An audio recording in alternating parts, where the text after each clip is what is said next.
Welcome to part 2 of our 9-camera beginner camera test. The second most important parameter in a camera for me is how well it performs when the light gets extreme. My name is Amri and today I will test these 9 cameras for their low light, or in other words, high ISO capability, and have a look at what is called dynamic range.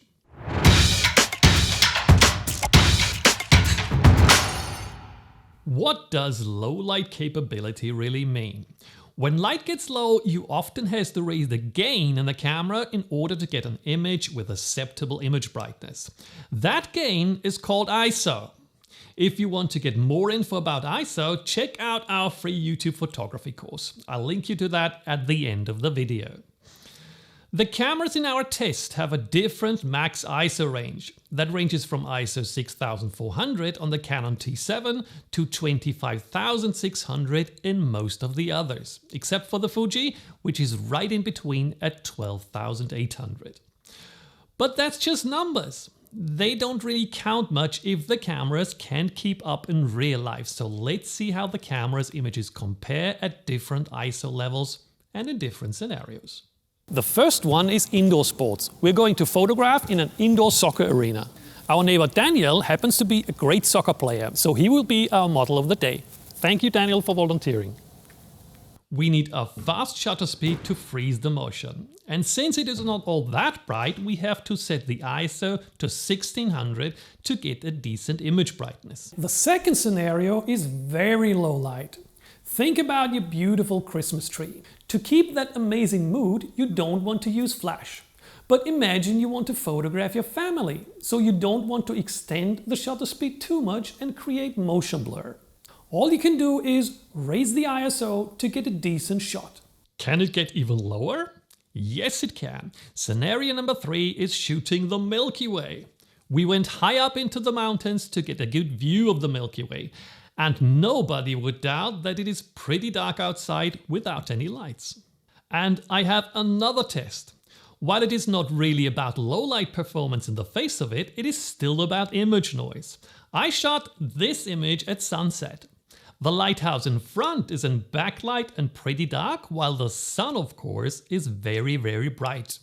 The image doesn't look good out of camera, but what if we edit it to get closer to what our eyes have seen on location? How much noise will it introduce and how well will it render the sun?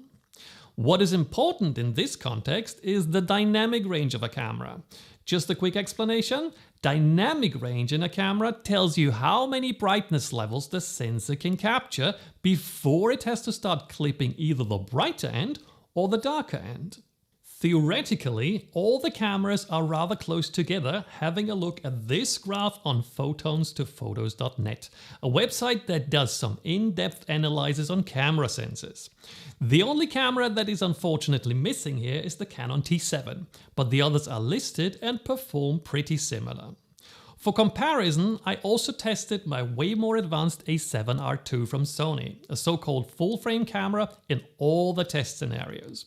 Looking at this graph, it performs better, but let's see how the cameras really perform. How did I judge the images in this low-light camera test?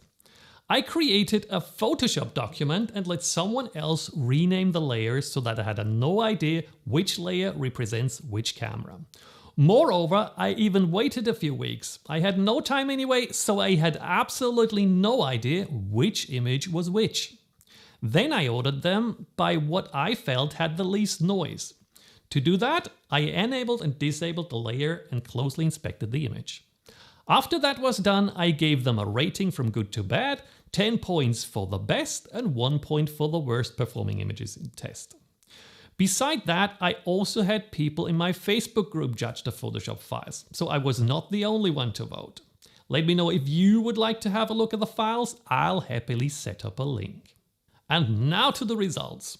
Let's start with indoor sports because that represents shooting scenarios most people have to deal with, like kids running around in less than perfect lighting conditions, or like in this case you want to photograph your kids doing sport.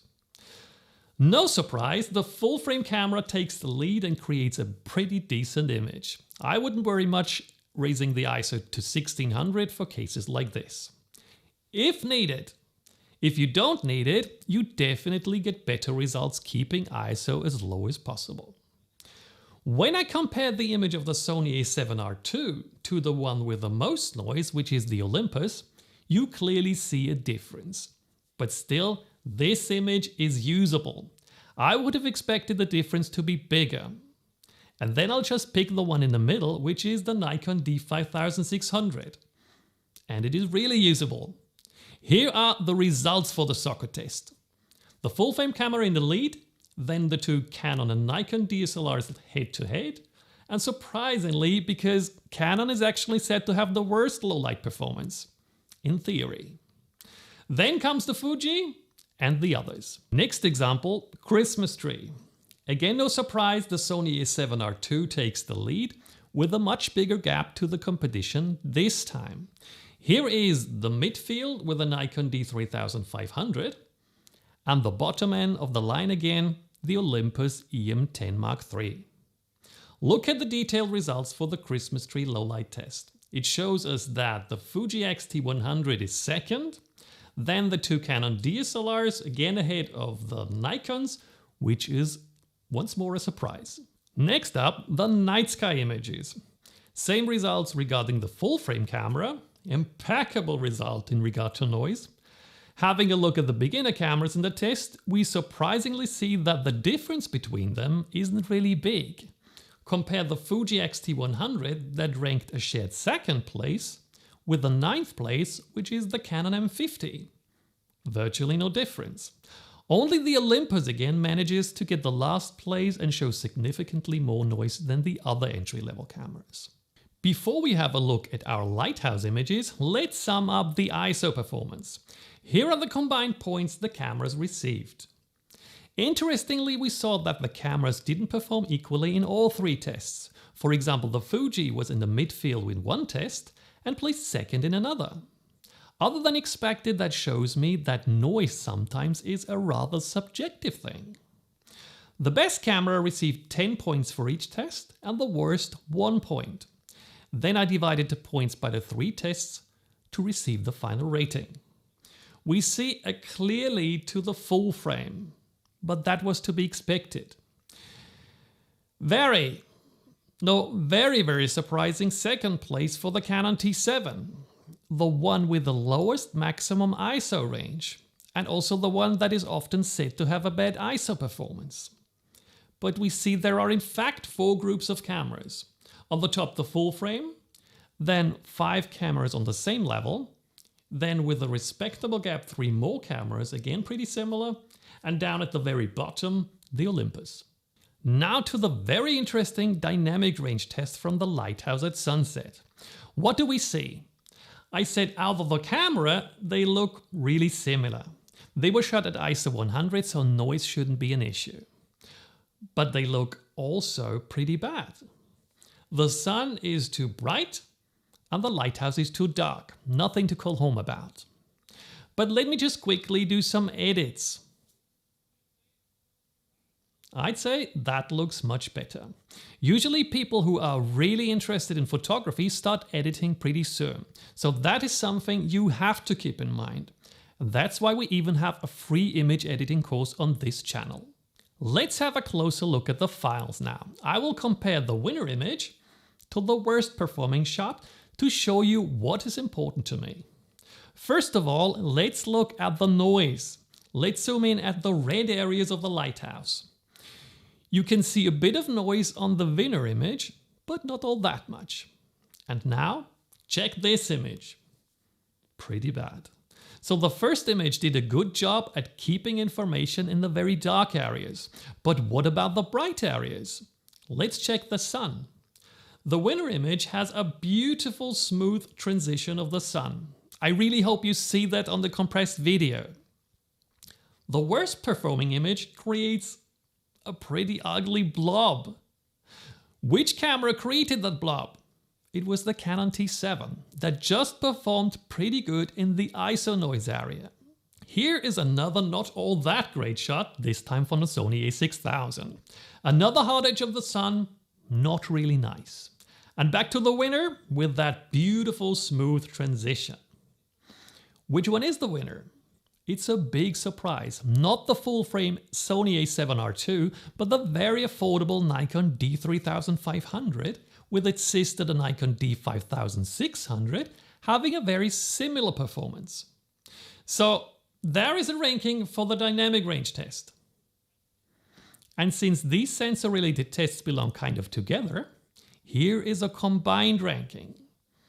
Remarkable performance of the two Nikons, particularly the cheap D3500 and also respectable the Fuji. Unfortunately, the Canons dropped back after the dynamic range test. One thing that we must not forget is the maximum ISO settings the cameras provide. Sometimes you just have to bump your ISO. As I showed in our video, Can You Be Bad at Low Light Photography? Then you need that higher setting that some cameras just don't provide. What does that low light and dynamic range test tell us? The result was pretty surprising to me. It seems marketing and hearsay plays a big role in how cameras are judged and recommended. What really baffles me, and I need to admit I hesitated to post the video because I thought people will laugh at me and don't take me serious, is why the Canon T7 performed that well. Except for the dynamic range test where it clearly fell behind. But editing is important for many, so don't forget to keep that in mind. Do we have a winner yet for our beginner camera test? Not really. See you in the next video where we will discuss color. How do the cameras render skin color for portraits?